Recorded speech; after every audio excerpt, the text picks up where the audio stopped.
Organizations invest heavily in ERP systems, business intelligence platforms, planning software, and reporting automation. Yet many FP&A teams still struggle to consistently influence executive decisions.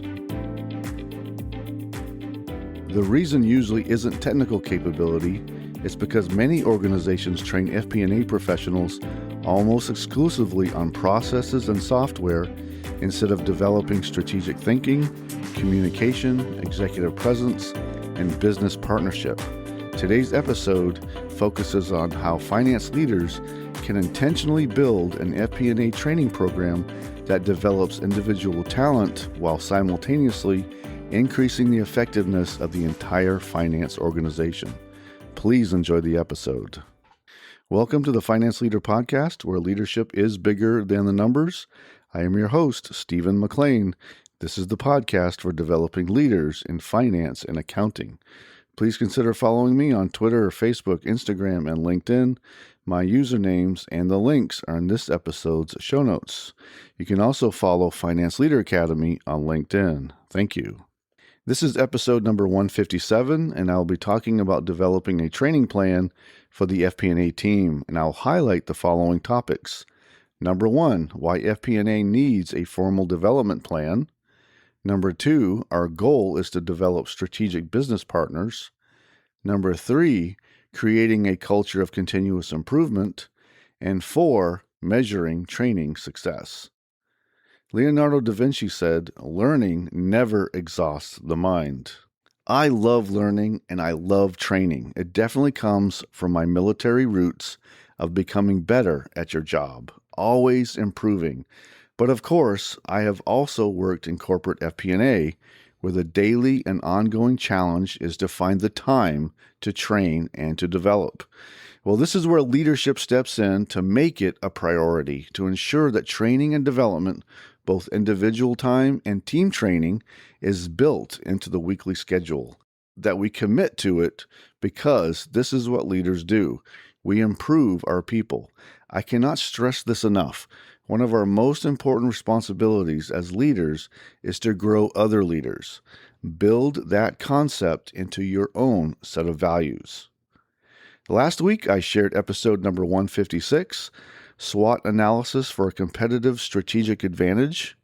From a finance leader perspective, I share how CFOs and FP&A teams can anchor the process in data instead of opinion using profitability analysis, cash flow trends, ROI, retention, productivity, and operating metrics to test assumptions. We dig into scenario planning and sensitivity analysis to model uncertainty, then cover how to convert SWOT themes into a strategy plan. So please listen if you have not already. Enjoy. This week, I will be discussing the importance of training and developing the FP&A team. Training has always been important to me. How do we become better if we don't invest in ourselves and invest in our team? Now, some people do believe there's no time for it, and some organizations do not want to spend the time nor the funds to improve their team members. I don't understand this perspective. I don't get it at all. Please invest in your people. Our goal is to grow strategic business partners who can find unique insights, who can help shape business decision-making, and who can help explain what to do next. Not to report just what has happened, but to help senior leaders to see what the next steps should be. This requires a deeper understanding of what it means to find and apply insights to the strategy. It requires mentorship and development opportunities. Please subscribe to the podcast on the platform you are currently listening to, and also please subscribe to my weekly email. When you subscribe to the email, you will receive a free guide about developing your finance leadership. It's filled with many tips and strategies to grow your leadership. Thank you. Now let's talk about developing a training plan for the FP&A team. Number 1, why FP&A needs a formal development plan. Analysts don't often become strategic from routine work alone. Most FP&A professionals naturally become proficient in technical responsibilities such as budgeting and forecasting, variance analysis, financial modeling, and reporting through experience.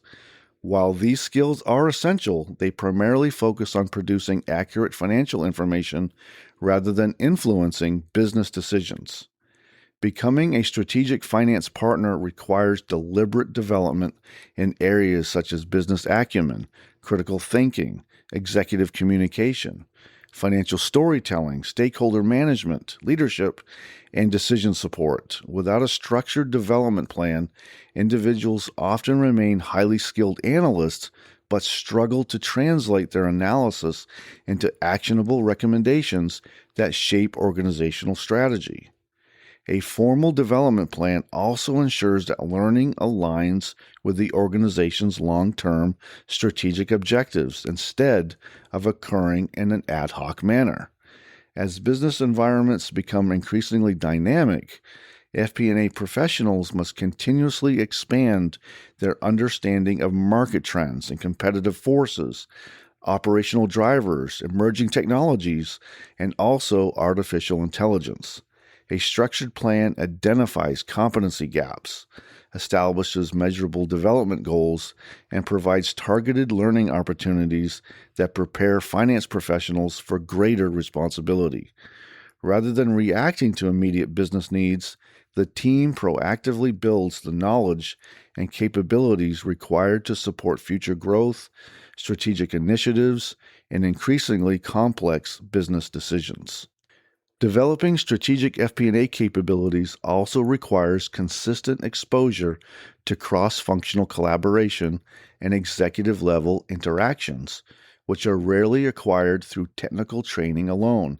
A formal development plan encourages finance professionals to work closely with leaders in operations and in sales, on the marketing team, in supply chain, human resources, and also information technology to better understand how financial performance is created across the organization. These experiences help analysts connect financial data with operational realities, ask more insightful questions, anticipate business risks, and develop recommendations that are practical and aligned with organizational priorities. Now, as trust grows between FP&A and business leaders, finance evolves from being viewed as a reporting function to becoming a valued strategic advisor.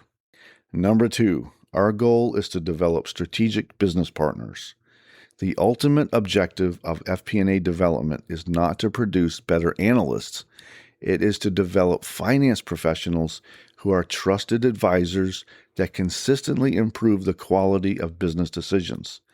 Technical excellence remains the foundation of the profession, but it is no longer sufficient.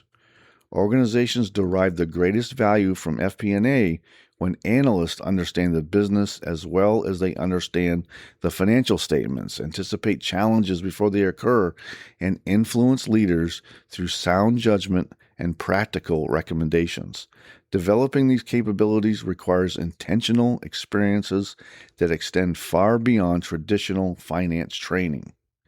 One of the most effective ways to develop strategic business partners is to immerse analysts in the business they support. Every FP&A professional should regularly spend time with operations and sales, marketing, manufacturing, the supply chain team, customer service, and other functional areas to observe how work is performed and how value is created. Rather than analyzing numbers in isolation, they should understand the operational drivers behind revenue growth, cost structure, customer behavior, production efficiency, and organizational constraints. When analysts understand the business firsthand, their financial analysis becomes significantly more relevant and their recommendations become more practical and actionable. Finance leaders should also teach analysts to approach every assignment with curiosity instead of simply completing a reporting requirement. Rather than asking, "Did I finish the variance report?" they should ask, "What story are these numbers telling us? And what decisions should leadership make because of this information?" Encourage analysts to investigate root causes, identify emerging trends, challenge assumptions, and quantify risks and opportunities. The goal is to develop professionals who naturally seek to explain why performance changed and what actions management should consider next. Developing business judgment requires exposing analysts to real decision-making processes. Rather than limiting participation to monthly reporting meetings, finance leaders should intentionally involve FP&A professionals in strategic planning sessions, product development discussions, capital investment reviews, pricing decisions, acquisition analyses, operational improvement initiatives, and post-implementation reviews. Seeing how executives evaluate competing priorities helps analysts understand that strategic decisions involve balancing financial returns, operational realities, customer needs, organizational capabilities, and risk, not simply maximizing a financial metric. Mentorship is another critical component of developing trusted advisors. Experienced finance leaders should regularly review analyses with junior analysts, not only correcting technical errors, but discussing how executives will interpret the information, what additional questions may arise, and how recommendations could be strengthened. These conversations accelerate the development of professional judgment, which is difficult to acquire through classroom training alone. Analysts benefit greatly from hearing how experienced leaders think through uncertainty, communicate trade-offs, and make recommendations when information is incomplete. Number 3, creating a culture of continuous improvement. Creating a culture of continuous learning within an FP&A organization requires much more than offering occasional training courses or scheduling quarterly workshops. A true learning culture exists when professional development becomes part of the team's daily work, rather than an activity reserved for annual training plans. The objective is to develop intellectually curious finance professionals who continuously seek better ways to analyze information, solve business problems, create value for the organization. When learning becomes embedded in the team's mindset, FP&A evolves from a reactive reporting function into a proactive strategic partner.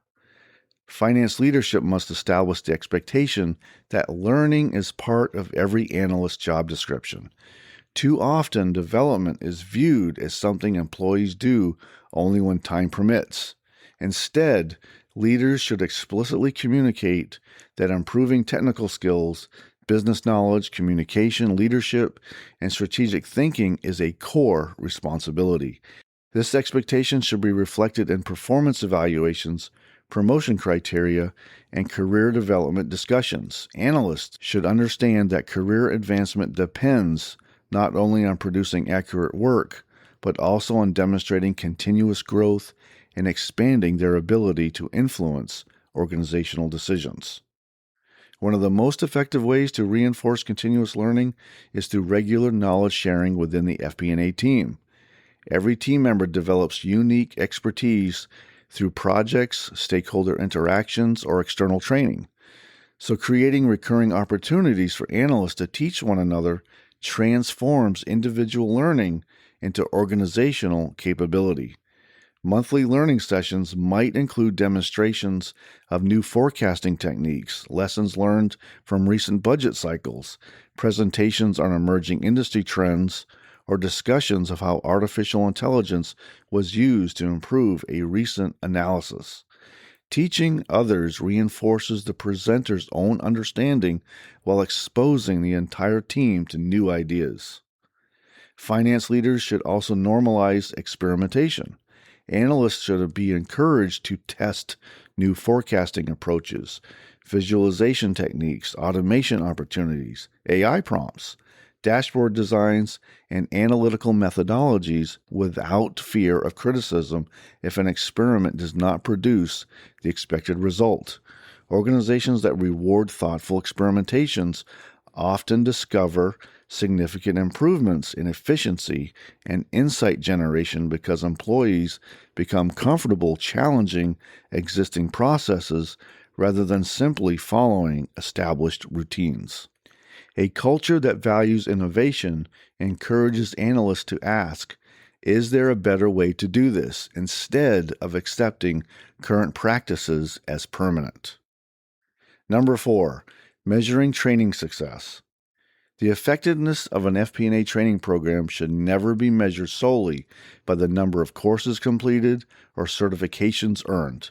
Those metrics indicate activity, not impact. The true purpose of FP&A development is to improve the quality of organizational decision-making, strengthen business partnerships, and ultimately contribute to better business performance. Therefore, success should be evaluated by measuring how the team's behaviors, capabilities, and business influence change over time. The question finance leaders should continually ask is not, did our team complete the training, but rather, is our team making the business better because of what they learned? The first area to measure is technical excellence because it provides the foundation for strategic partnership. Analysts must consistently produce accurate, timely, and reliable financial information before executives will trust their recommendations. Metrics such as forecast accuracy, budget accuracy, reporting cycle time, variance explanation quality, data quality, model reliability, and the percentage of automated reporting processes demonstrate whether the team is executing its core responsibilities efficiently. While these measures alone do not define strategic FP&A, poor technical performance will undermine the team's credibility with business leaders. The second category should focus on analytical quality and strategic insight. Instead of simply counting reports produced, organizations should evaluate whether FP&A is delivering actionable recommendations that influence decisions. Finance leaders might measure the number of strategic recommendations presented to leadership, the percentage of recommendations accepted and implemented, the number of scenarios evaluated before major business decisions, or the frequency with which analysts identify emerging risks and opportunities before they become significant issues. Another valuable measure is whether executive meetings increasingly focus on discussing recommendations rather than explaining historical financial results. When leadership spends less time asking what happened and more time asking what should we do next, FP&A is becoming more strategic. Now for action today, does your FP&A team have a formal development strategy? Does every analyst have an individual development plan? Is time intentionally set aside each week for learning and continuous improvement? Has your organization invested the financial resources needed to develop strategic finance capabilities, leadership skills, business acumen, and AI proficiency? If not, now is the time to change that. Evaluate where your FP&A team stands today, identify the gaps between reporting results and driving decisions, and create a deliberate development plan. The organizations with the most strategic finance teams don't get there by accident. They build them through consistent investment in their people. Now, this episode is brought to you by Finance Leader Academy. If your FP&A team is ready to move beyond reporting numbers and become trusted strategic business partners, we're here to help. We help FP&A professionals strengthen strategic thinking, business partnering, executive communication, financial storytelling, forecasting, scenario modeling, and the effective use of artificial intelligence to deliver better business decisions. Whether you're developing a new analyst or transforming an entire finance organization, our training equips your team with the skills needed to create measurable organizational value. Learn more at financeleaderacademy.com. Today, I talked about developing a training plan for the FP&A team, and I highlighted the following points. Number 1, why FP&A needs a formal development plan. Number 2, our goal is to develop strategic business partners. Number 3, creating a culture of continuous improvement. And 4, measuring training success. The future of FP&A belongs to professionals who combine analytical rigor with business judgment, effective communication, and technological fluency. Organizations that intentionally invest in developing these capabilities will create finance teams that do more than produce accurate forecasts. They will shape strategy, influence capital allocation, identify emerging risks, uncover growth opportunities, and become indispensable partners to executive leadership. Artificial intelligence accelerates this transformation, but it does not replace the need for critical thinking, curiosity, and trusted relationships. The organizations that thrive will be those that develop both their people and their technology together. I hope you enjoyed the Finance Leader Podcast. If this episode helped you today, please share with a colleague and leave a review. Please check out financeleaderacademy.com for more resources and for ways that I can help you and your team. And now, go lead your team, and I'll see you next time. Thank you.